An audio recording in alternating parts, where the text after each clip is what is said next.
Hey guys, मैं हूं आपके साथ सचिन मेवाड़ और हम पढ़ रहे हैं वर्ड हिस्ट्री। और वर्ड हिस्ट्री में हमारा जो लेक्चर चल रहा है वो चल रहा है अमेरिका की क्रांति के बारे में। हमारा ये जो लेक्चर है अमेरिका की क्रांति, इसके दो लेक्चर हैं मैं अपलोड कर चुका हूं। अगर आपने वो नहीं देखे हैं तो वो जाइए ज़रूर देखिए, उससे आपको इसका जो बेसिक है वो अच्छे से क्या जाएगा, समझ में आ जाएगा। आज इस लेक्चर में आपको पूरा प्रारूप इस क्रांति का जो मेन पार्ट है वो इसी वीडियो में देखने को मिलेगा। तो हम शुरुआत करते हैं सप्तवर्षीय संघर्ष में, ठीक है। इससे पहले हम पढ़ रहे थे अमेरिका की क्रांति के कारणों में, और आज हम इसकी शुरुआत करने वाले हैं इसके कारणों में से एक कारण सप्तवर्षीय संघर्ष के बारे में। तो देखिए, सप्तवर्षीय संघर्ष, सप्तवर्षीय संघर्ष क्या? सप्तवर्षीय संघर्ष। अब इस सप्तवर्षीय संघर्ष में, इस सप्तवर्षीय संघर्ष में होता क्या है? इस सप्तवर्षीय संघर्ष में होता क्या है? अमेरिका के ऊपर दो राष्ट्र जो हैं वो आपस में लड़ रहे थे। और वो दो राष्ट्र कौन कौन से थे? एक तो था फ्रांस और एक था इंग्लैंड। कौन कौन से राष्ट्र थे? एक था फ्रांस और एक था इंग्लैंड। इन दोनों के मध्य में संघर्ष की क्या हो जाती है? संघर्ष की शुरुआत हो जाती है। और इस संघर्ष में किसकी हार होती है? इस संघर्ष में हार होती है फ्रांस की। किसकी हार होती है? इस संघर्ष में फ्रांस की हार होती है।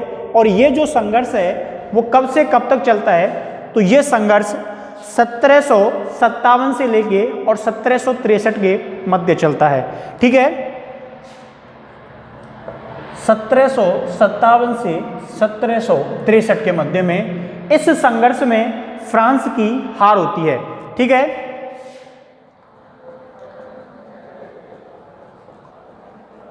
अमेरिका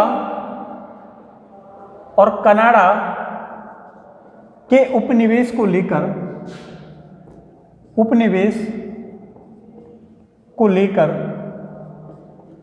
दोनों में संघर्ष होता है। दोनों में संघर्ष होता है। क्या होता है? दोनों में संघर्ष होता है। जिस संघर्ष में किसकी हार होती है? फ्रांस की हार होती है, ठीक है। फ्रांस की हार होती है। ध्यान से सुनिएगा, फ्रांस इसमें हार जाता है। और जो फ्रांस के मन में इस क्रांति को लेकर, इस युद्ध को लेकर, इस हार को लेकर जो मन के अंदर जो टीस बैठी हुई थी, उस टीस को वो हमेशा याद रखता है। और ये जो सप्तवर्षीय युद्ध है ये आगे जाकर, अब तो फ्रांस हार गया, लेकिन फ्रांस इसका बदला जो है वो इंग्लैंड से बाद में निकाल लेता है। वो कैसे निकालता है वो आपको वीडियो के बाद में पता चलेगा, एंड के जो भाग है उसमें पता चलेगा। यहां पर इस सप्तवर्षीय संघर्ष में इसकी क्या होती है? हार तो हो गई, लेकिन इसका जो बदला है वो बाद में निकाल लेगा। अब देखिए, इस संघर्ष के बाद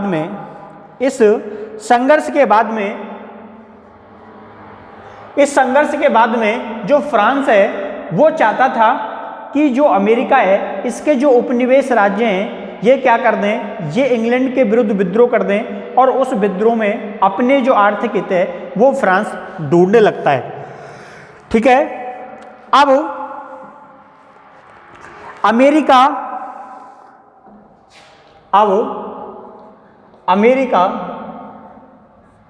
के जो सैनिक थे इन्होंने जो बढ़ चढ़कर हिस्सा लिया था इस सप्तवर्षीय संघर्ष में, तो इस सप्तवर्षीय संघर्ष से इनको एक बात मालूम हो जाती है कि हम भले ही कैसे हैं, हम भले ही इंग्लैंड के सैनिकों के समान हमारे पास सामान नहीं है, हमारे पास संसाधन नहीं है, हमारे पास अच्छी ड्रेस नहीं है, लेकिन क्या होता है?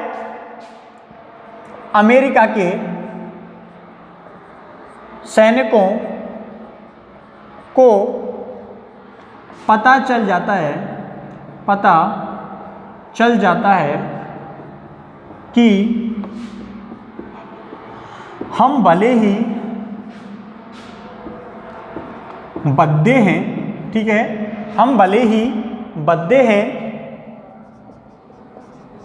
और सैन्य सामान में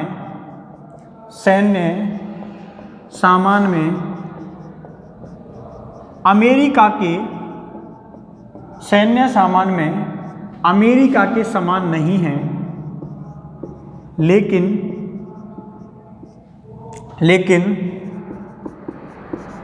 हमने भी बड़ी दृढ़ता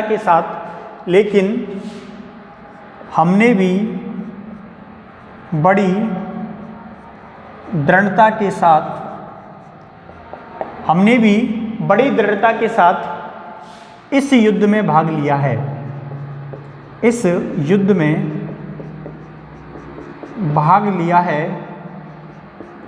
ठीक है। वो समझ जाते हैं कि हम अंग्रेजों के, जो कि अमेरिका के अंदर भी 90% क्या थे, अंग्रेज थे, 10% में वहाँ के जो आदिवासी आते हैं, रेड इंडियंस आते हैं, वो लोग शामिल थे।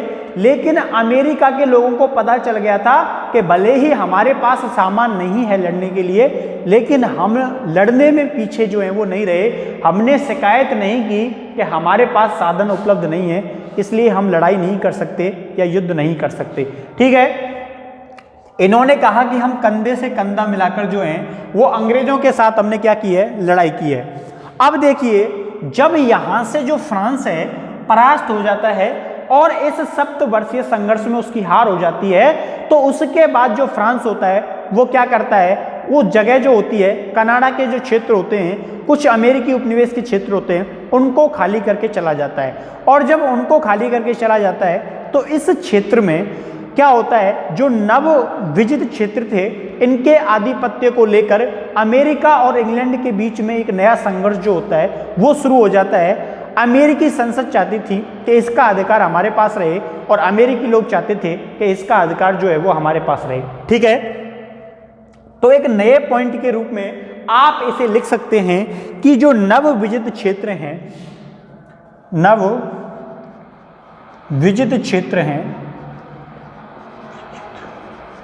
उनकी क्या समस्या थी। नवविजित क्षेत्र की क्या समस्या थी।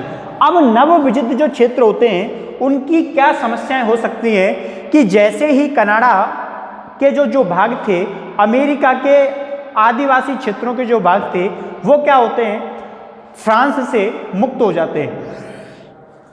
अब जब फ्रांस से ये क्षेत्र मुक्त हो गए तो इनके आधिपत्य को लेकर जो बातें हैं वो शुरू हो जाती हैं, ठीक है। ये जो नवविजित क्षेत्र थे, इनमें अक्सर के ज़्यादातर जो लोग थे वो आदिवासी थे, यानी कि रेड इंडियंस थे, और कुछ जो लोग थे वो कैथोलिक संप्रदाय के लोग थे, ठीक है। तो इन भागों में रेड इंडियंस, कौन, रेड इंडियंस और कैथोलिक,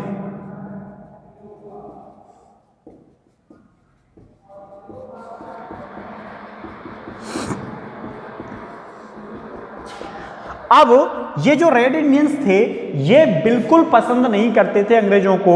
इन्हें देखना भी अच्छा नहीं लगता था।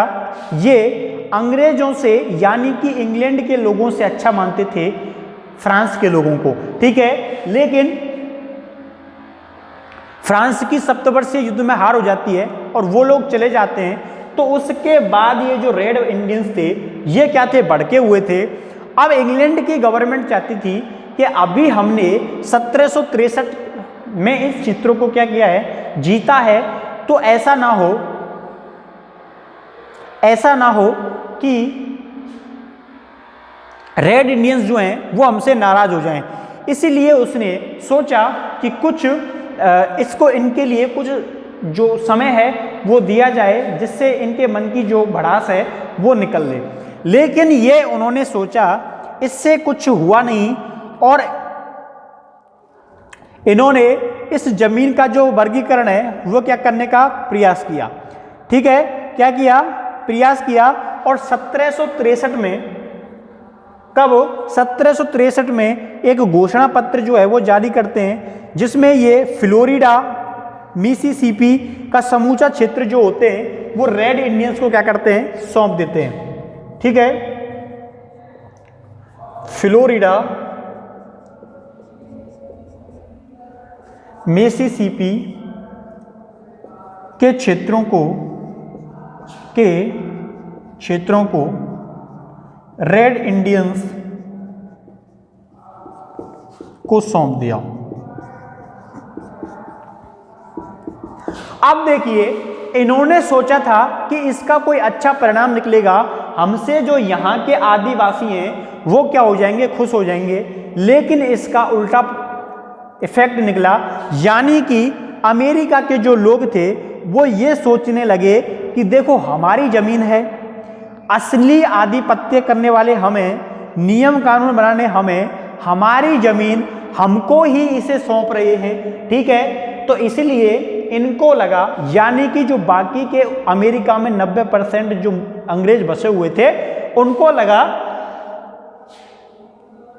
कि जो ब्रिटेन है, जो इंग्लैंड है, वो हमारे आंतरिक मामलों में दखल दे रहा है और रेड इंडियंस को हमारे खिलाफ करना चाहता है उनको ये क्षेत्र देकर। इसलिए उनके मन में इंग्लैंड के प्रति और ज़्यादा जो विरोध की भावना है वो क्या कर जाती है? घर कर जाती है। ठीक है, तो इससे ये क्या करने लगे? इससे ये इंग्लैंड की जो गवर्नमेंट है, इंग्लैंड की सरकार को अपना शत्रु मानने लगे। क्या मानने लगे? अपना शत्रु मानने लगे। ठीक है, क्या मानने लगते हैं? तो ये मानते हैं कि इंग्लैंड की जो गवर्नमेंट है वो क्या है? हमारी शत्रु है। अब आप लोग इसका स्क्रीनशॉट लेना चाहो तो ले सकते हो, उसके बाद हम इसको मिटाते हैं और आगे चलते हैं।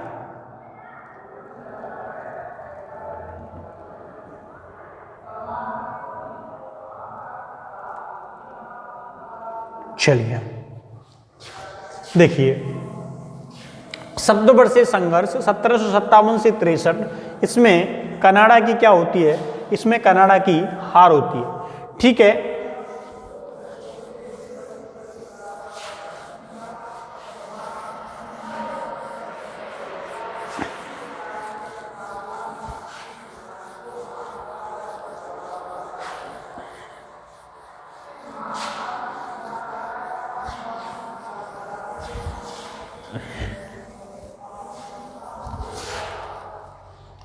अब देखिए, इसके बाद अंग्रेजों की जो गवर्नमेंट है उसने कुछ नई आर्थिक नीतियां बनाना क्या कर दिया? शुरू कर दिया। नई आर्थिक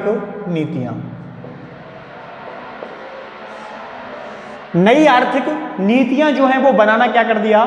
शुरू कर दिया। और इन नई आर्थिक नीतियों का क्या परिणाम निकलता है ये देखिए। अब हुआ क्या था, आप लोग जानते हो, मैंने आपको बताया है कि जो इंग्लैंड की जो गवर्नमेंट है इसने क्या किया? इसने इन आर्थिक उपनिवेशों को जो उपनिवेश हैं इनको बसाने के लिए बहुत सारा जो पैसा है वो क्या किया था? इन्वेस्ट किया था। अब जब इंग्लैंड ने सप्तवर्षीय युद्ध लड़ा, किसके साथ लड़ा? फ्रांस के साथ लड़ा। तो इससे जो इसकी आर्थिक स्थिति है ये काफ़ी डगमगा गई थी। तो इसने इन उपनिवेशों से ये उम्मीद की थी कि वो हमें सहयोग करें, वो हमें कुछ लाभ दें। ठीक है, लेकिन उपनिवेश के जो लोग थे उन्होंने स्पष्ट मना कर दिया कि हमसे इस बारे में कोई उम्मीद जो है वो तुम मत रखो। तो इससे क्या हुआ? दोनों के बीच में जो मतभेद हैं वो बहुत ज़्यादा हो जाते हैं, क्योंकि उपनिवेश की जो बस्तियां स्थापित की गई थी इंग्लैंड के द्वारा उसमें उसने बहुत सारा पैसा जो है वो खर्च किया था। लेकिन जब इसी उपनिवेश के लोग ये कह देते हैं कि हमसे आप किसी भी चीज़ की उम्मीद मत करो कि हम आपको आर्थिक लाभ पहुंचाएंगे, या फिर आपके द्वारा जो उपनिवेश की बस्तियां स्थापित की गई हैं इनका मकसद अगर लाभ कमाना है, तो ये आप क्या कर रहे हो? गलती कर रहे हो। ठीक है, तो लिखना है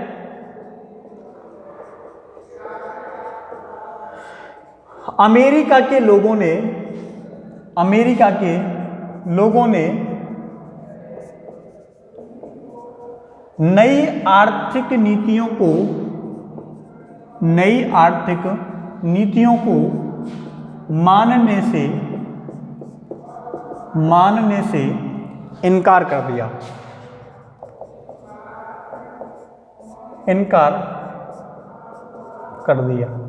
ठीक है, अमेरिका के लोगों ने जो नई आर्थिक नीतियां होती हैं इनको जो मानने से क्या कर दिया, इनकार कर दिया। ठीक है, क्लियर। तो जब इन नई आर्थिक नीतियों को इन्होंने मानने से क्या कर दिया, इनकार कर दिया, तो इस व्यवस्था से अमेरिका जो इंग्लैंड था उसको बहुत जो नुकसान है वो पहुंचा। ठीक है, अब इन नई आर्थिक नीतियों का इतना प्रभाव जो है वो नहीं होता है, तो इसके बाद एक एक्ट लगाया जाता है जिसको बोलते हैं, क्या बोलते हैं, शुगर एक्ट। क्या बोला जाता है, इसको बोला जाता है शुगर एक्ट। ठीक है, अब होता क्या है, इंग्लैंड जो है यहां पे ग्रेनविल, कौन, ग्रेनविल नया पीएम बनता है, नया पीएम बनता है। अब जब ग्रेनविल जो होता है ये नया प्रधानमंत्री बनता है, तो इसके नया प्रधानमंत्री बनने के बाद, क्योंकि जो राजा था वो कौन था, जॉर्ज था। ठीक है, राजा का नाम क्या था, जॉर्ज था। अब ये ग्रेनविल जो होता है वो नया प्राइम मिनिस्टर बनता है। तो जो राजा था जॉर्ज तृतीय, इसके आदेश पर इसका एक मंत्री होता है टाउनशेंड। इसका एक मंत्री होता है जिसका नाम क्या था, टाउनशेंड। ठीक है, इस मंत्री टाउनशेंड के द्वारा, इसके द्वारा एक व्यवस्था जो है उसके लिए नियम संरक्षण कानून जो है वो लाया गया। वो ये था कि नाविक और व्यापारिक नियमों का कड़ाई से क्या करवाया जाए, पालन करवाया जाए। ठीक है, तो व्यापारिक और नाविक नियमों का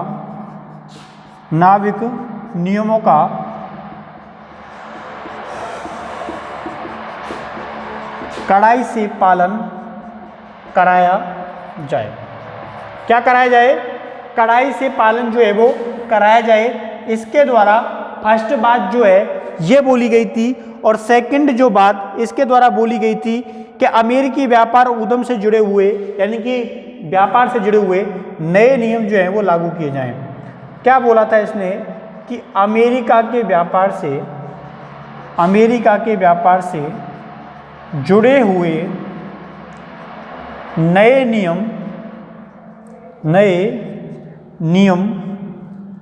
लागू किए जाएं।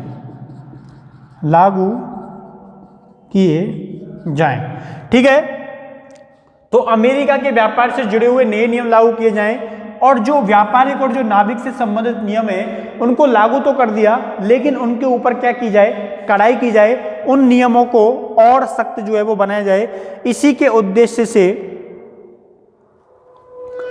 1764 में 164 में क्या आया, शुगर एक्ट आया। क्या आया, 1764 में क्या आता है, शुगर एक्ट आता है। अब इसका मतलब क्या था, शुगर एक्ट का मतलब क्या था, इसका मतलब यह है कि व्यापार को नियंत्रण तो नहीं किया जाए, लेकिन जो आय है उसको क्या किया जाए, बढ़ाया जाए। ठीक है, लिखना है, व्यापार को नियंत्रित किए बिना आय को बढ़ाया जाए,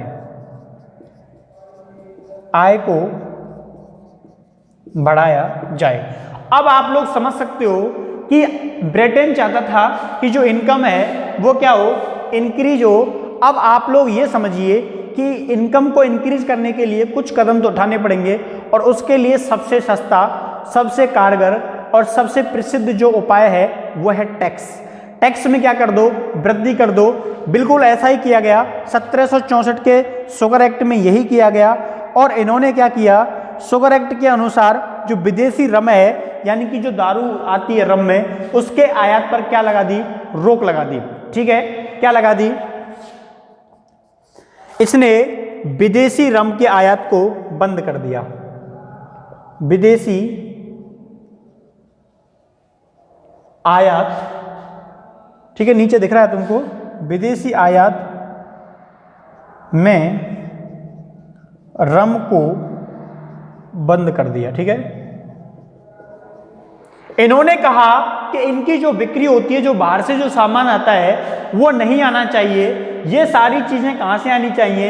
ये सारी चीजें जो है वो इंग्लैंड से प्राप्त होनी चाहिए। इसमें बहुत सारी चीजों के ऊपर प्रतिबंध लगाया गया, जिसमें शराब शामिल है, रेशम शामिल है, कॉफी शामिल है। ठीक है, कुछ चीजें थी जिनके आयात पर प्रतिबंध लगाया गया। उनमें एक तो शराब होती है, एक रेशम होती है और एक कॉफी होती है। ठीक है, इनके आयात पर क्या लगा दिया गया? प्रतिबंध लगा दिया गया। अब जैसे ही इनके आयात पर प्रतिबंध लगाया गया तो अमेरिका के अंदर जो विद्रोह है वो भड़क जाता है और इन्होंने ये कहा कि इनके ऊपर जो लगने वाले टैक्स हैं, इनके ऊपर जो लगने वाले टैक्स हैं, उनका क्या किया जाए? कड़ाई से पालन करवाया जाए। ठीक है, क्या कराया जाए? कड़ाई से पालन करवाया जाए। अब यहां पर आपको एक बात समझनी होगी कि इन्होंने, इनके जो नए मंत्री साहब थे, जॉर्ज थर्ड थे और ग्रेनविच जो था, इन्होंने इतने सालों से तो इनको छोड़ रखा था। अब अचानक से इनके ऊपर जो इतने कठोर नियम लागू कर दिए कि आप इसको वहां से मत खरीदो, आप इसको वहां से मत खरीदो, तो कोई मानेगा क्या? नहीं मानेगा। एक बच्चा जिसको आप 20 साल तक कुछ ना कहो, वो जो कर रहा है वो करे, जो खा रहा है वो खाए, जहां जा रहा है वो जाए। अगर आप जैसे ही वो 20 साल का होता है और आप उसको बंदिश लगाने का प्रयास करोगे तो वो आपकी बंदिशों को सहन नहीं करेगा, क्योंकि आपने उसे वो माहौल पहले ही दे दिया। यही सेम जो कंडीशन है वो अमेरिका के साथ थी। इससे पहले के जो शासक थे, इससे पहले के जो वहाँ के मंत्री थे या जो अधिकारी थे या जो गवर्नर थे, उन्होंने ना तो इतनी सख्ती से नियमों को पालना यूएसए से करवाया था और ना उन्होंने इस प्रकार के टैक्स पहले लागू किए। तो जैसे ही उन पर ये नए प्रकार के टैक्सों को सख्ती से लागू कराने का आदेश आया, उन्होंने इसका जबरदस्त विरोध किया। ठीक है, क्या किया? जबरदस्त विरोध किया। और इस जबरदस्त विरोध में किसकी हार होती है वो तो आप अभी समझने वाले हो। तुमको क्या लगता है, क्या इंग्लैंड इसमें जीत पाएगा? वो लोग अलग थे। ये मत सोचना कि देखो ये बात अमेरिका की हो रही है और अमेरिका की स्थिति भारत की स्थिति से बिल्कुल अलग थी। वहाँ के लोग अलग थे, वहाँ के शासक अलग थे, वहाँ की लोकल जनता अलग है, उनके सिद्धांत अलग हैं, उनकी थ्योरी अलग है, उनके काम करने का तरीका अलग है। हमारे यहाँ जैसा बिल्कुल नहीं है कि एक तरफ क्रांतिकारी आंदोलन कर रहे हैं और दूसरी तरफ हमारा ही राजा उनको क्या कर रहा है? सपोर्ट कर रहा है। ठीक है, देखिए, तो नई आर्थिक नीतियों का विरोध किया गया और इसके बाद जो शुगर एक्ट लाया गया, इस शुगर एक्ट के बारे में भी जनता ने बहुत तगड़ा विरोध किया। इंग्लैंड के द्वारा, किसके द्वारा? इंग्लैंड के द्वारा कहा गया, इंग्लैंड के द्वारा कहा गया कि सख्ती से कर वसूल किया जाए। क्या किया जाए? कर वसूल किया जाए। देखिए क्या किया जाए? सख्ती से कर जो है उसको वसूल किया जाए। यानी कि 3000 मील दूर बैठे किसी अधिकारी ने, किसी आदमी ने एक कानून निकाल दिया, उसको वास्तविक स्थिति नहीं पता है कि अमेरिका के धरातल पर क्या चल रहा है, कैसे लोग हैं। वो सेम कंडीशन इंडिया की समझ रहा है कि जैसे भारत के लोग हैं, आदेश निकाल दिया, वो मान जाएंगे, 2-4 नेता विरोध करेंगे, उनको जेल में डाल देंगे और आंदोलन दबा दिया जाएगा। लेकिन यहाँ की जो स्थिति थी वो बिल्कुल डिफरेंट थी, बिल्कुल अलग थी। ये जो शाही अधिकारी होते हैं, ये जो शाही अधिकारी होते हैं, इनके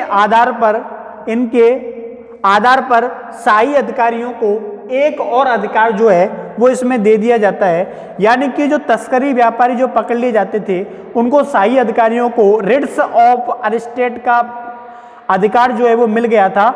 यानी कि इसको बोलते हैं संदिग्ध जो होते हैं ना, उसके आधार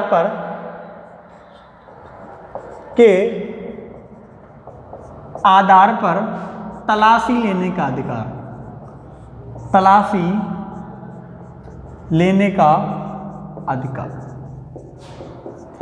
तो इनको यह अधिकार दे दिया जाता है कि तुमको अगर शक होता है कि कोई छुपे गुप्त रूप से उस सामान का क्रय विक्रय कर रहा है तो उसकी तलाशी जो है वो अधिकारियों के द्वारा ली जा सकती है। ठीक है, तो इससे क्या हुआ, जो व्यापारी थे उनके अंदर असंतोष की भावना जो है वो निकलकर सामने आती है। और शुरू में ये जो काम होता था वो किन के साथ होता था अक्सर, तो फ्रांसीसी और स्पेन के साथ अक्सर करके, इससे पहले जो व्यापार होता था इनके साथ होता था। लेकिन इससे इंग्लैंड नहीं चाहता था कि वो इसका लाभ उठाएं। और बाद में ये जो विवाद है, ये जो टैक्सों के जो कर का जो विवाद शुरू हुआ था, उसमें शुरुआत में इंग्लैंड का पलड़ा भारी होता है, उसको कुछ लाभ जो है इससे प्राप्त होने लग गए थे। लेकिन उसने वहाँ के उपनिवेश के लोगों को और जो व्यापारी वर्ग था उसके लोगों को घना नाराज कर दिया था। ठीक है, इसके बाद एक स्टाम्प एक्ट आया। क्या आया? एक स्टाम्प एक्ट आया। क्या आया? एक स्टाम्प एक्ट लाया गया। कब लाया गया? 1765 में। स्टाम्प एक्ट 1765 में लाया गया था। अब इस स्टाम्प एक्ट के पास होते ही इसका विरोध फिर दोबारा से शुरू हो गया। उस समय के जो पत्रकार थे, उस समय की जो जितनी भी पत्रिका थी, किताबें थी, पुस्तकें थी, उनमें इसका क्या किया गया, बड़ी मात्रा में विरोध किया गया। और बहुत सारे नेता जो हैं वो स्टाम्प एक्ट के क्या आ जाते हैं, विरोध में आ जाते हैं। इसको जलाना क्या कर देते हैं, शुरू कर देते हैं। यानी कि स्टाम्प एक्ट का मतलब क्या था कि जो भी कानूनी दस्तावेज हैं उनके ऊपर इनको एक टिकट लगाना होता था। और वो टिकट जो है वो किसके द्वारा पारित होता था? ब्रिटेन के द्वारा पारित होता था। तो इस प्रकार का ये टैक्स इसको ये मानने को तैयार जो है वो नहीं थे। ठीक है, लिखना है इसमें, इसको एक लाइन करके जोड़ सकते हो कि सरकारी कागजों पर, अब सरकारी कागजों में क्या क्या आते हैं? जमीन के कागज हैं, लाइसेंस हैं, ठीक है, जो भी आपके गवर्नमेंट के डॉक्यूमेंट्स रहते हैं। तो सरकारी कागजों पर अब टिकट या स्टाम्प, इसको बोलते स्टाम्प लगाना अनिवार्य हो गया। अब इस जो स्टाम्प के पैसे थे, इस स्टाम्प के पैसों से उनके जो गवर्नर थे, उनके जो सैनिक थे, उनको क्या दिया जाता था? वेतन दिया जाता था। लेकिन इसको ये लोग समझ रहे थे कि ये हमारे अधिकारों में क्या है? दखल है। ठीक है, इन्होंने क्या सोचा कि ये हमारे अधिकारों में दखल है। और हैन बर्गीज ने, ये कहाँ का था? बर्नी, ये कहाँ का था? वर्जीनिया का था, वर्जीनिया। अब इस वर्जीनिया के पैट्रिक हेनरी ने, क्या नाम था? Patrick Henry. इस वर्जीनिया के पैट्रिक हेनरी ने एक बात बोली कि हमारे वर्जीनिया में हमारे अलावा दूसरा कोई नियम लागू कर ही नहीं सकता। ठीक है, अगर हमको कोई स्टाम्प ड्यूटी या स्टाम्प के नाम से कोई भी टैक्स लगाना होगा तो हम लगाएंगे, क्योंकि हमारे लोग हैं, हमारा शहर है, हमारा वर्जीनिया है, हमारा स्टाम्प होगा, हम लगाएं नहीं लगाएं इसमें इंग्लैंड की संसद को दखल देने का कोई अधिकार नहीं है। यह बात इसने भरी सभा में बोल दी। ठीक है, अब एक बार एक आदमी ने कोई बात बोल दी तो वहां और दूसरे जो उपनिवेश के शासक हैं, जो अधिकारी हैं, वो बैठे हुए थे। उन्होंने कहा था हम क्यों पीछे रहे भैया, हमारे यहां पर भी कोई रूल और नियम जो है वो लागू नहीं होगा। यानी कि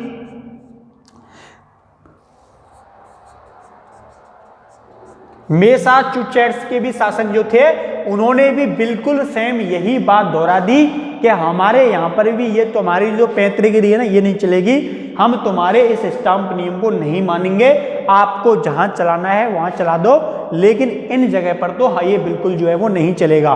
उसके बाद फिर क्या था, पूरे उपनिवेशों में भगदड़ मच जाती है और उनके लोग उनसे पूछने लगते हैं, अगर वो इसको असंवैधानिक करार नहीं देते कि तुम क्यों इस नियम को मान रहे हो, जबकि बहुत सारे शासक क्या कर रहे हैं, विरोध कर रहे हैं।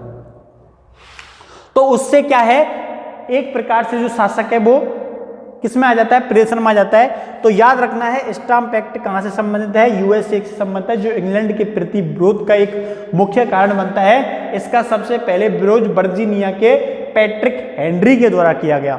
याद रखोगे ना, किसके द्वारा किया गया, पैट्रिक हेनरी के द्वारा इसका सबसे पहले विरोध जो है वो किया गया। और इतने बड़े स्तर पर विरोध हुआ था, इतने बड़े स्तर पर इसका विरोध हुआ था कि इसको बाद में इनको क्या करना पड़ा था, वापस लेना पड़ा था।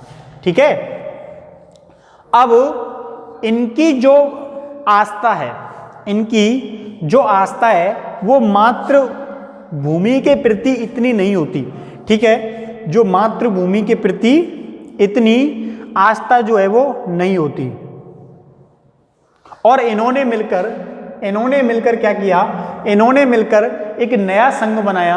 उस संघ का नाम था आयात बहिष्कार संघ। ठीक है, इसी स्टाम्प ड्यूटी के संबंध में आयात बहिष्कार संघ की स्थापना की गई। आयात बहिष्कार संघ की स्थापना की गई। क्या की गई, आयात बहिष्कार संघ की स्थापना की जाती है।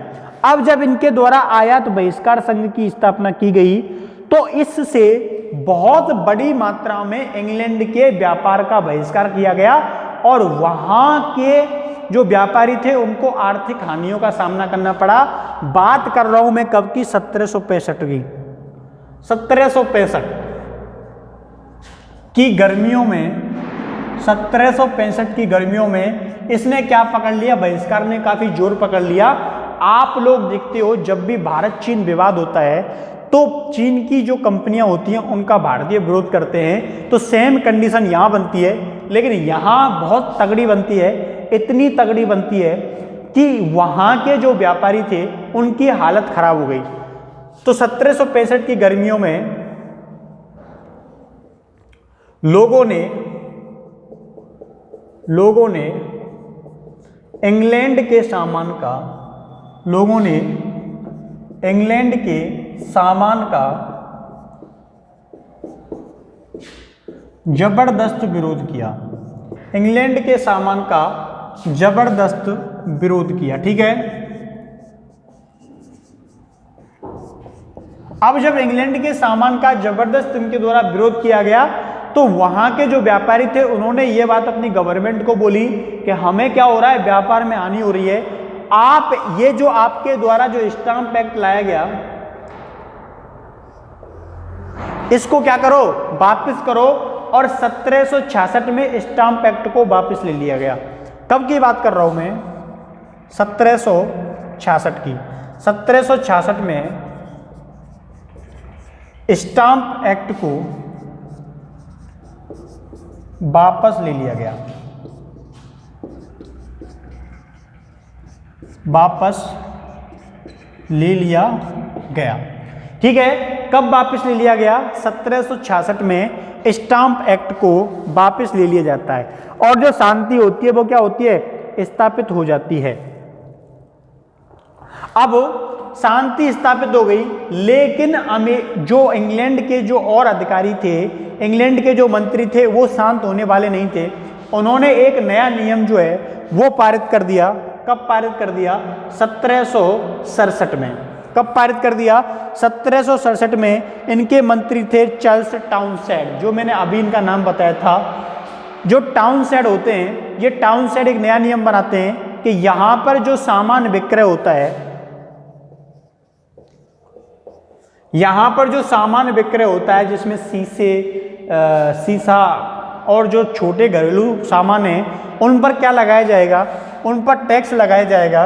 और इस जो टैक्स है, इससे जो पैसा मिलेगा, इस टैक्स से मिलने वाले पैसे से अमेरिका के अंदर जो गवर्नर और जो अंग्रेजों की सेना काम कर रही है उसको क्या दिया जाएगा, पेमेंट दिया जाएगा। ठीक है, क्या दिया जाएगा, पेमेंट दिया जाएगा। तो 1766 में जो इन्होंने स्टाम्प एक्ट को वापस लिया था और 1767 में एक नया एक्ट लागू कर दिया, तो स्वाभाविक है उसके विरोध में भी विद्रोह हो गया। और कुछ समय के बाद इन्होंने जो 1767 का जो एक्ट लाया था, इसमें भी इनको इतनी सफलता जो है वो नहीं मिली। ठीक है, इतनी सफलता भी इनको नहीं मिली। इससे क्या हुआ, इनके जो नियम कानून बनते थे उनके प्रति कोई भी इतना मतलब सीरियस नहीं होता था। उनको मालूम होता था कि इसको विरोध के द्वारा दबाया जा सकता है। क्लियर। तो 1767 के टाउनशेंड जो टैक्स है इसको क्या किया गया, तो टाउनशेंड का जो एक्ट आया था इसको भी जो अमेरिका की जनता है उसने इतना सीरियस नहीं लिया। तो मैंने आपको इतने सारे कारण बता दिए जो क्रांति के कारण बनकर सामने आए। अब क्रांति के इतने सारे कारणों में से आप इनको याद रखोगे ऐसी मैं उम्मीद करता हूँ। आप देखिए, उस समय एक महत्वपूर्ण घटना घटित हो जाती है। उस घटना को किस नाम से जानते हैं, उस घटना को बोस्टन हत्याकांड के नाम से जानते हैं। किस नाम से जानते हैं, उस घटना को बोस्टन हत्याकांड के नाम से जानते हैं। बोस्टन हत्याकांड का मतलब क्या है, यह है कि जून 1767, कब की बात कर रहा हूं मैं, जून 1767 में इंग्लैंड की संसद के द्वारा, तो लिख लीजिए जून 1767 में इंग्लैंड की संसद के द्वारा एक कानून जो है वो पारित किया गया। क्या पारित किया गया कि जो न्यूयॉर्क है, क्या है, न्यूयॉर्क की जो संसद है, किसकी संसद, न्यूयॉर्क की संसद को भंग कर दिया गया। क्या कर दिया गया, भंग कर दिया गया। अब आप लोग सोच रहे होंगे कि इस न्यूयॉर्क की जो संसद है इसको क्यों भंग कर दिया गया, इसके पीछे लॉजिक क्या है, इसके पीछे कारण क्या है। तो इस न्यूयॉर्क की संसद को भंग करने के पीछे जो कारण था वो एक छोटा सा कारण था, और छोटा सा कारण ये था कि इसने इंग्लैंड से जो आए हुए सैनिक थे उनकी सुविधाओं का ध्यान नहीं रखा। क्या नहीं रखा, सुविधाओं का ध्यान नहीं रखा। अब देखिए कितने छोटे से कारण के ऊपर न्यूयॉर्क की संसद को भंग कर दिया गया। सुविधाओं का ध्यान ना रखना, क्या नहीं रखना, ध्यान ना रखना। ठीक है, तो सुविधाओं के ध्यान ना रखने के कारण न्यूयॉर्क की जो संसद है उसको क्या कर दिया गया, भंग कर दिया गया। तो न्यूयॉर्क की संसद को भंग कर दिया, किसने कर दिया, ब्रिटेन की संसद ने कर दिया। इस बात से लोगों में क्या होता है, गुस्सा आ जाता है, और वो क्या करते हैं, 5 मार्च, कब की बात बता रहा हूं मैं, 5 मार्च 1770, 5 मार्च 1770 को होता क्या है, बोस्टन नगर में। कहां पे, बोस्टन नगर। बोस्टन नगर में 7 सैनिक थे। कौन, किसके सैनिक थे, ब्रिटेन के। ठीक है, 7 ब्रिटेन के सैनिक थे। इनसे क्या है, कुछ लोग टकरा जाते हैं, और इस बोस्टन जो शहर था, ये क्या था, बोस्टन था। देखो ये जून 1767 मैंने लिखा है, इसका मतलब है कि न्यूयॉर्क की संसद को भंग किया गया था, है ना। इस हत्याकांड की जो तिथि होगी वो 5 मार्च होगी। अब इसमें क्या हुआ था, इसमें यह हुआ था कि बोस्टन नगर की जो संसद है, इसके जो 7 सैनिक हैं, इनसे यहाँ के कुछ जो लोग हैं वो क्या करते हैं, भिड़ जाते हैं। शुरुआत में इस बात को लेकर इनके बीच में मतभेद जो है वो क्या होते हैं, उत्पन्न हो जाते हैं, और इन मतभेदों को लेकर इन सैनिकों और नागरिकों के मध्य, ये जो सैनिक होते हैं और इन नागरिकों के मध्य क्या हो जाते हैं, लात घूंसे चल जाते हैं। शुरू में तो बहस हुई थी, बाद में जो नागरिक हैं उन्होंने क्या किया था, इन सैनिकों में जो बर्फ होती है ना, उस बर्फ को फेंक के मारा था। उन सैनिकों ने उसके बदले में उन्हें क्या मार दी, गोली मार दी। और उस गोली मारने में 3 जो नागरिक हैं उनकी क्या हो जाती है, मृत्यु हो जाती है। 3 नागरिकों की मृत्यु हो जाती है। क्या हो जाती है, उन 3 नागरिकों की मृत्यु जो है वो हो जाती है।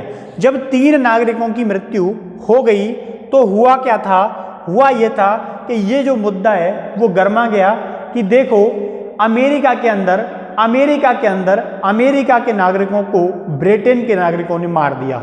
इस घटना को किस नाम से जाना गया, इस घटना को बोस्टन हत्याकांड के नाम से जाना गया। किस नाम से जाना गया, बोस्टन हत्याकांड के नाम से जाना गया। जो कब की घटना है, जो 5 मार्च 1770 की घटना है, जो 1770 की घटना है। ठीक है, कब की घटना है ये, 5 मार्च 1770 की घटना है। न्यूयॉर्क की संसद को भंग करने के 3 वर्ष के बाद, क्योंकि उसकी संसद को जून 1767 में भंग किया गया। ठीक है, तो यहां जो बोस्टन हत्याकांड है इसकी जो तिथि है वो कितनी है, 5 मार्च 1770। 5 मार्च 1770 को बोस्टन हत्याकांड हुआ था। इसलिए इसने भी अमेरिका के लोगों को भड़काने में, वहां के शहर के जो लोग हैं उनको भड़काने में बहुत महत्वपूर्ण भूमिका निभाई और इसको तत्कालिक कारणों में से सबसे प्रभावी कारण माना जाता है। ठीक है, तो ये आपने किया। अब देखिए, मिटा दें बोस्टन हत्याकांड 5 मार्च 1770, जून 1767 में न्यूयॉर्क की संसद को भंग कर दिया गया। कारण यह था कि उसने ब्रिटेन के सैनिकों को क्या नहीं दी, सुविधाएं उपलब्ध नहीं कराई, इसीलिए उनकी जो संसद है उसको भंग कर दिया और 3 नागरिकों की कुछ ब्रिटेन के सैनिकों ने गोली मारकर हत्या कर दी। और ये जो घटनाकांड है वो बोस्टन घटनाकांड के नाम से प्रसिद्ध होता है। ठीक है, अब देखिए, अब होता क्या है, अब एक जो घटना है उसको बोलते हैं, क्या नाम से बोलते हैं, बोस्टन टी पार्टी। ये याद रखनी है, काफी प्रसिद्ध घटना है बोस्टन टी पार्टी। अभी हमने पढ़ा था बोस्टन हत्याकांड के बारे में, और अब हम पढ़ेंगे बोस्टन टी पार्टी। देखिए, बोस्टन टी पार्टी का मतलब क्या है और इसकी शुरुआत जो है वो कहां से होती है। जब इंग्लैंड के द्वारा अधिकतम जो टैक्स थे उनको हटा लिया जाता है, तो जो अमेरिका के अंदर जो अमीर वर्ग था वो ये चाहता था कि अब ये जो संघर्ष है ये समाप्त हो जाना चाहिए, क्योंकि जो अमीर वर्ग था वो व्यापार करता था और उसको व्यापार में क्या होती थी, हानि होती थी। अब वो वर्ग नहीं चाहता था कि दोनों के मध्य ये संघर्ष और बढ़े और चले। इसीलिए ये जो बोस्टन टी पार्टी है ये घटना अब होने वाली है। लेकिन अमेरिका के अंदर जो वहाँ का जो आदिवासी वर्ग था और वहाँ का जो मिडिल वर्ग था, वो मिडिल वर्ग और जो देशभक्त लोग थे और जो आदिवासी वर्ग था, ये तब तक चुप बैठने वाला नहीं था जब तक इनको स्वतंत्रता ना मिल जाए। एक जो होता है गरीब वर्ग ने कहा हमारी रोटी पानी मिलती रहनी चाहिए, हमें थोड़ा बहुत काम मिलता रहे और ये सब क्या हो जाए, बंद हो जाए। अमीर वर्ग चाहता था कि हमारा जो व्यापार है वो चलता रहे। ठीक है,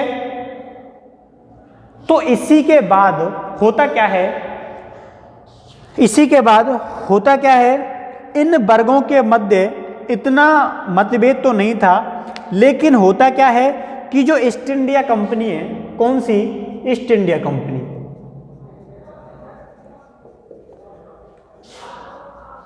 ये वही ईस्ट इंडिया कंपनी है अपनी वाली। ठीक है, ये जो ईस्ट इंडिया कंपनी थी,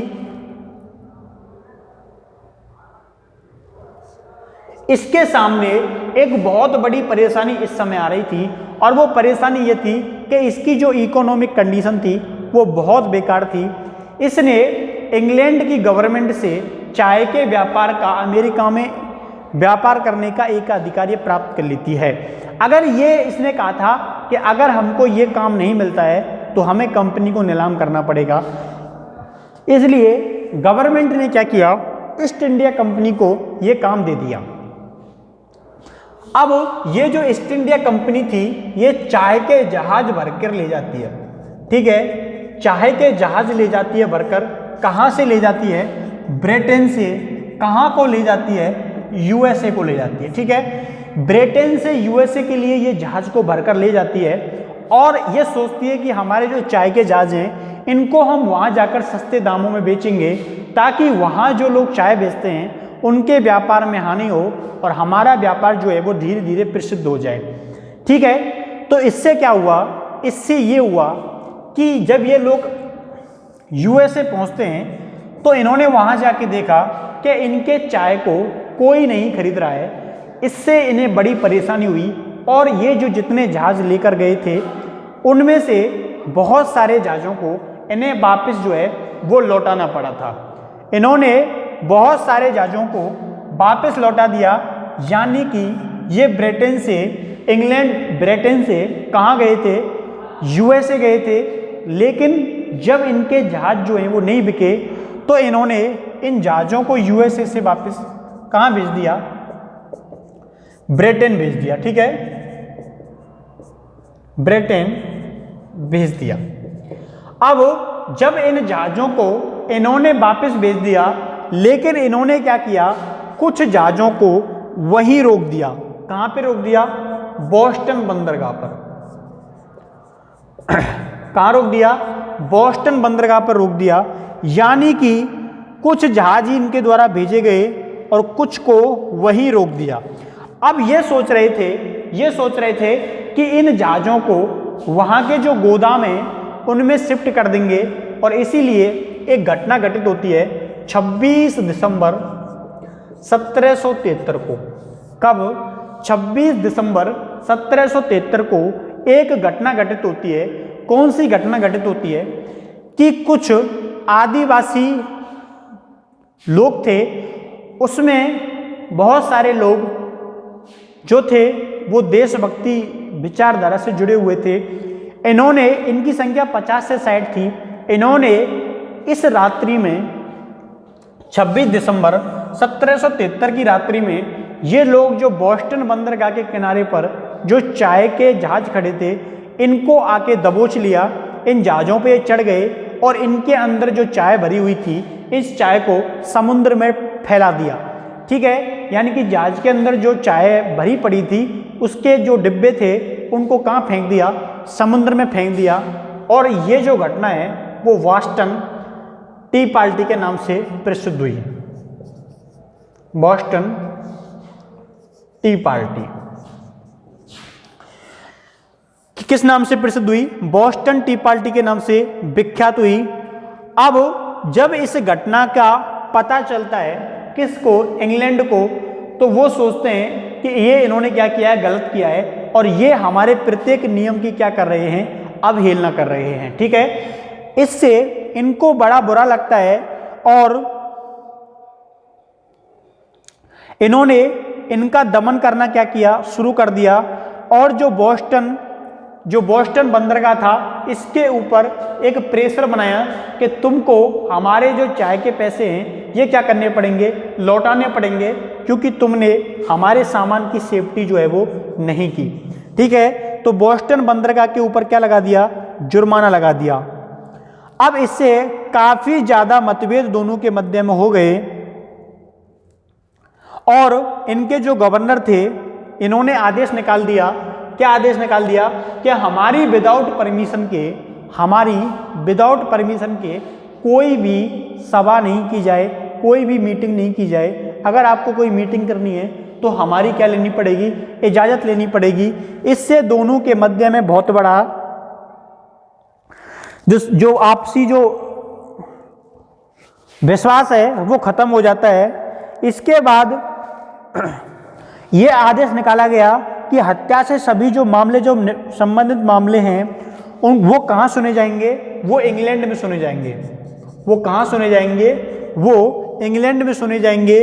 और एक और नियम निकाला गया कि जो इंग्लैंड के सैनिक अमेरिका में रह रहे हैं, उनके रहने की जो व्यवस्था है वो किसको करनी पड़ेगी, स्थानीय अधिकारियों को करनी पड़ेगी, यानी कि लोकल जो वहाँ की गवर्नमेंट है उसको करनी पड़ेगी। तो इस प्रकार के आदेश गुस्साए इंग्लैंड निकाल देता है, जिनको यूएसए की जनता मानने को तैयार नहीं थी। तो इससे क्या हुआ, इससे इनके मध्य का जो संघर्ष है वो और बढ़ जाता है। अब देखिए,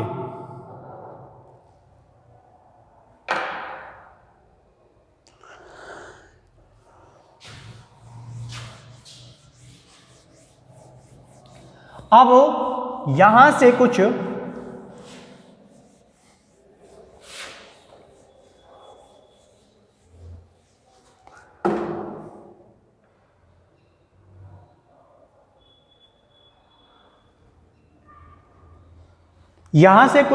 स्थिति बदलती है और प्रथम महाद्वीपीय कांग्रेस, आपको लिखना है प्रथम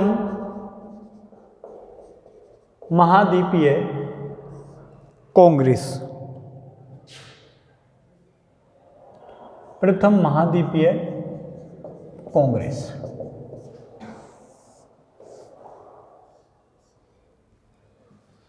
अब देखो, इन्होंने जो नियम बनाए थे, इन नियमों को कोई भी मानने को तैयार नहीं था, और जब इन नियमों को मानने को कोई तैयार नहीं था तो स्वाभाविक है टकराव की स्थिति होगी। और इसी टकराव की वजह से इनके द्वारा एक मीटिंग बुलाई जाती है। कब बुलाई जाती है, 5 सितंबर 1774 को, ठीक है। सम्मेलन जो है वो बुलाया गया, वर्जीनिया के नागरिकों ने यह निमंत्रण दिया था, और 5 सितंबर, कब, 5 सितंबर 1774 को ये मीटिंग जो है वो बुलाई जाती है। इसमें सभी उपनिवेश के लोग जो थे उन्होंने क्या लिया था, भाग लिया था। और इसमें कौन शामिल था, इसमें जॉर्ज वाशिंगटन जो है वो शामिल था, ठीक है। जॉर्ज वाशिंगटन क्या होता है, शामिल होता है। तो ये मीटिंग कब हुई थी, 5 सितंबर 1774 को मीटिंग हुई थी। इसमें जॉर्ज वाशिंगटन और पैट्रिक हेनरी जैसे लोग क्या थे, शामिल थे। इसमें ये उद्देश्य रखा गया था कि इन्हें क्या करना है, एकता और अच्छे संबंध एक दूसरे उपनिवेशों के मध्य क्या करने हैं, स्थापित करने हैं, ठीक है। इसके बाद इन्होंने दूसरा सम्मेलन बुलाने की बात बोली, और जो दूसरा सम्मेलन बुलाने की बात रखी गई वो 1765 में रखी गई, 1775 में, यानी कि मई 1775 में बुलाने की बात रखी गई। और इसमें सुधारों के ऊपर क्या दिया गया, जोर दिया गया। इसके अलावा ये बात की गई कि हमें अपने आप को मजबूत करने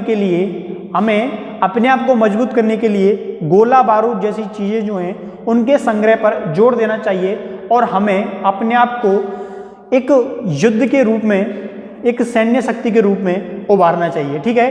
तो ये सारी बातें मई 1775 को जो आयोजन किया गया था इसमें की जाती हैं। अब देखिए, इसीलिए जब ये बात हुई तो ये बात इंग्लैंड को पता चलती है। इसी के संदर्भ में 19 अप्रैल 1775 को, कब, 19 अप्रैल 1775 को अमेरिका के कुछ नेताओं को, जिनमें जनरल गेज जैसे लोग शामिल थे, को अरेस्ट कर लिया जाता है। किस लिए अरेस्ट कर लिया जाता है, गोला बारूद के एकीकरण के आरोप में। गोला बारूद के एकीकरण के आरोप में इनको क्या कर लिया गया, गिरफ्तार कर लिया गया। जब इनको गिरफ्तार कर लिया जाता है तो इनके मध्य में छोटी मोटी मुठभेड़ें होना शुरू हो जाती हैं। इन्होंने ब्रिटिश सेना के जो लोग थे उनको रोकने का क्या किया था, प्रयास किया था, ठीक है। इससे क्या हुआ, जो स्वयंसेवक थे, यानी कि जो लोकल लोग थे, और जो ब्रिटिश सेना है, इसके बीच में क्या हो गया, संघर्ष हो गया, और इसमें कई नागरिक मारे गए और कई ब्रिटिश सैनिक मारे गए। यह उस समय की पहली घटना थी जिसमें आम जनता और अंग्रेजों के बीच में सीधा टकराव हुआ था, जिसमें दोनों पक्षों को नुकसान उठाना पड़ा। इसके बाद अब अमेरिका की जनता को पता चल गया था कि हमें अब संघर्ष के रास्ते से गुजरना पड़ेगा, ठीक है। किस रास्ते से गुजरना पड़ेगा, हमें संघर्ष के रास्ते से गुजरना पड़ेगा। इसके बाद जो दूसरी बैठक हुई थी, कब, मई 1775 में। इसी बैठक में संघर्ष के बिगुल बजाने की शुरुआत हुई थी और ये जो सम्मेलन हुआ था वो फिलाडेल्फिया में हुआ था। कहाँ हुआ था? फिलाडेल्फिया। ये सब जो सम्मेलन है वो 10 मई 1775 को हुआ था और ये सम्मेलन कहाँ हुआ था? फिलाडेल्फिया में हुआ था। और यहाँ पर ये निर्णय लिया गया था कि हमें क्या करनी है? संघर्ष की शुरुआत करनी है। ठीक है, तो अमेरिकी क्रांति के संघर्ष की जो शुरुआत मानी जाती है वो द्वितीय सम्मेलन फिलाडेल्फिया संघर्ष से मानी जाती है। यहीं से इन्होंने संघर्ष की शुरुआत की थी और ये जो 10 मई 1775 का जो आयोजन था वो हैनकॉक की अध्यक्षता में हुआ था। किसकी अध्यक्षता में हुआ था? हैनकॉक की अध्यक्षता में। और ये जो हैनकॉक था ये बोस्टन का रहने वाला था। बोस्टन का एक बहुत बड़ा क्या था? व्यापारी था। ठीक है, हैनकॉक की अध्यक्षता में ये आयोजन जो है वो किया गया था और ये जो होता है वो एक बहुत बड़ा क्या होता है? व्यापारी होता है। ठीक है, इस प्रकार से ये सफलतापूर्वक इसका आयोजन जो है वो किया गया था। इनके द्वारा इस आयोजन के समय पर कुछ बातें जो हैं वो बोली गई थी कि हम जो है अब ब्रिटेन के विरुद्ध अपनी जो मांगे हैं वो रखेंगे और प्रभावी रूप से रखेंगे। इसमें सबसे महत्वपूर्ण जो रोल रहा था वो बेंजामिन फ्रैंकलिन का रहा था। किसका रहा था? बेंजामिन फ्रैंकलिन का रहा था। ठीक है,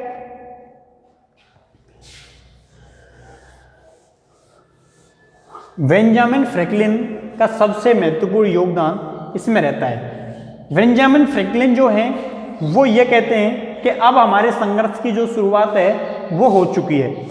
अब हमारे संघर्ष की शुरुआत हो चुकी है। हमारा उद्देश्य न्याय संगत है, हमारी एकता संपूर्ण है, हमारे आंतरिक साधन बहुत हैं और यदि आवश्यकता पड़ी तो विदेशी सहायता भी हम क्या करेंगे? प्राप्त करेंगे। जो शस्त्र हमारे शत्रुओं ने हमें उठाने के लिए विवश किए हैं उन्हें हम अपनी स्वतंत्रता की रक्षा के लिए क्या करेंगे? प्रयुक्त करेंगे। हम दास होने की अपेक्षा स्वतंत्र होने के लिए, मरने के लिए संकल्पबद्ध हैं। ठीक है, तो इसलिए इनका जो स्वतंत्रता आंदोलन है उसकी क्या हो जाती है? शुरुआत हो जाती है। और उधर जॉर्ज तृतीय जो होता है वो भी एक्शन में आ जाता है और इसने क्या गलती कर दी? इसने इनके जो आंदोलन है इसको 23 अगस्त 1775 को इसने 23 अगस्त 1775 को इन्होंने क्या किया? इनके जो आंदोलन है इसको विद्रोह की संज्ञा दे दी। ठीक है, तो 23 अगस्त 1775 को जॉर्ज थर्ड, ठीक है, ये राजा था कहाँ का? ब्रिटेन का। इसने क्या संज्ञा दी? इसने विद्रोह की संज्ञा दी, मतलब विद्रोह का नाम दिया। क्या कहा इसको? कि ये क्या है? अमेरिकियों का विद्रोह है। ये बात कब बोली? ये बात बोली 23 अगस्त 1775 को जॉर्ज थर्ड। किसने बोली? जॉर्ज थर्ड ने बोली, जो कि ब्रिटेन का क्या था? राजा था। क्या बोला? विद्रोह कहा। क्वेश्चन पूछा जा सकता है कि अमेरिका के आंदोलन की शुरुआत जो हुई थी उसको किसने विद्रोह का नाम दिया था?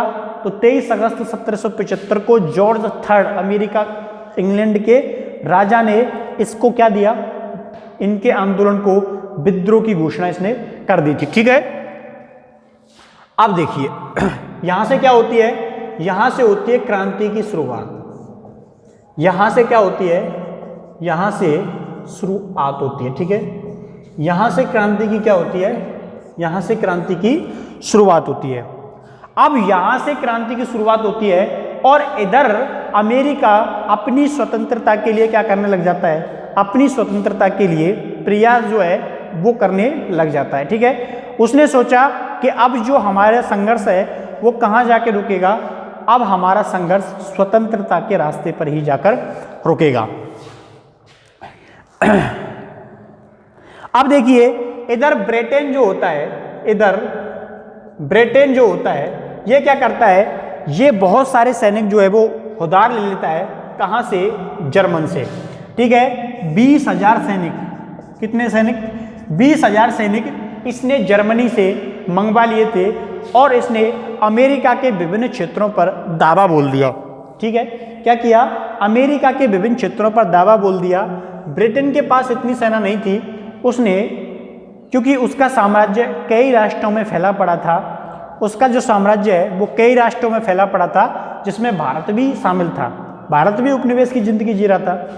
तो इसने 20,000 सैनिक कहाँ से मंगवा लिए? जर्मन से मंगवाए। ठीक है, जर्मन से इनको पैसे दिए और पैसों में ये 20,000 सैनिक जो है वो कहाँ से मंगवा लेते हैं? जर्मन से मंगवा लेते हैं। अब इन्होंने क्या किया? इन्होंने आक्रमण कर दिया। आक्रमण होने से क्या है, अमेरिका ने भी क्या किया? अमेरिका ने भी क्या किया? अपनी तैयारियां शुरू कर दी। लेकिन ब्रिटेन ने जो बोस्टन बंदरगाह है, इस बोस्टन शहर में एक बंकर हिल पड़ती है। क्या पड़ती है? बंकर हिल पड़ती है। और इस बंकर हिल पर क्या कर लिया? अधिकार कर लिया। इस बंकर हिल पर क्या कर लिया? बंकर हिल पर अधिकार कर लिया और अपने युद्ध अभियान की शुरुआत जो है वो किससे की? जीत से की। ठीक है, अब अमेरिका को भी पता चल चुका था, यानी कि अमेरिका के जो उपनिवेश थे उनको भी पता चल चुका था कि अमेरिका जो ब्रिटेन है वो अब इस आंदोलन को कुचलने के लिए पूरी तैयारी से तैयार है। लेकिन ये जो संघर्ष था वो दो के मध्य में था, यानी कि एक तो इनकी मां थी और एक थी पुत्री। यानी कि मां शब्द जो मैं इस्तेमाल कर रहा हूं वो कर रहा हूं ब्रिटेन के लिए, और जो पुत्री शब्द मैं इस्तेमाल कर रहा हूं वो कर रहा हूं अमेरिका के लिए। क्योंकि ये सब लोग कहां से निकल के आए थे? ये सब लोग ब्रिटेन से निकल के आए थे, जो कि अमेरिका में आके बस गए थे। इसलिए ये ब्रिटेन के हर दाव पेच से क्या थे? कनेक्ट थे। देखो, मैं कुछ कारण बता रहा हूं। कारण मैं ये बता रहा हूं कि इस अमेरिका के युद्ध में इधर भी अंग्रेज थे और इधर भी अंग्रेज थे। एक तरफ वो अंग्रेज थे जो इंग्लैंड की ओर से लड़ रहे थे, और एक तरफ वो अंग्रेज थे जो इंग्लैंड के थे लेकिन अमेरिका की ओर लड़ रहे थे, यानी कि इंग्लैंड से ही निकल कर आए थे। ठीक है, इसलिए जो ब्रिटेन की सेना थी उसके अंदर बहुत सारे लोग ऐसे थे जो पहले उनके मित्र, दोस्त, यार, उनके साथ काम करने वाले, या जातीय आधार पर उनसे जुड़े हुए, या फिर उनके रिश्तेदार या उनके रिलेटिव, मतलब किसी न किसी प्रकार से उनसे जुड़े हुए थे भाषा के आधार पर। तो उनका जो कहते ना अंदर से जो हृदय था वो अमेरिकाओं के प्रति सहानुभूतियों से बड़ा था, लेकिन वो आदेश के आधार पर काम कर रहे थे। ठीक है, तो इन्होंने बंकर हिल पर क्या कर लिया? कब्जा कर लिया। इधर कनाडा पर कुछ क्षेत्रों पर आक्रमण किया गया। किसके द्वारा? उपनिवेश के जो लोग थे इनके द्वारा। लेकिन उनको शुरुआत में असफलता मिलती है, परंतु कुछ जगह पर उपनिवेशियों ने क्या किया? ब्रिटेन की जो सेना होती है उनको क्या किया? परास्त कर दिया। उनके कुछ के नाम मैं लिख रहा हूं यहां पे, जैसे चार्लेस्टन था। ठीक है, चार्लेस्टन, वर्जीनिया और दक्षिणी कैरोलिना।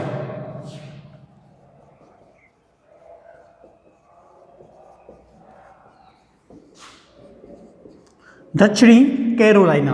तो ये जो क्षेत्र थे, इन क्षेत्रों में किसको हार का सामना करना पड़ा? इन क्षेत्रों में अंग्रेजों को हार का सामना करना पड़ा। कल के जो लेक्चर है उसमें मैं आपको बताऊंगा इस क्रांति की महत्वपूर्ण घटनाओं को, इस क्रांति में अंग्रेजों और इनके मध्य में कैसे कैसे युद्ध लड़े गए। तो कल आप मेरे साथ जरूर जुड़िएगा इस नई लड़ाई में, नए लेक्चर में, नई वीडियो में। तो मिलते हैं कल नेक्स्ट वीडियो में। आपको ये लेक्चर कैसा लगा, क्या प्रतिक्रिया रही, क्या व्यू रहा, वो आप कमेंट सेक्शन में मुझे बताइएगा। तो मिलते हैं कल नेक्स्ट वीडियो में। तब तक के लिए थैंक यू, धन्यवाद, बाय बाय।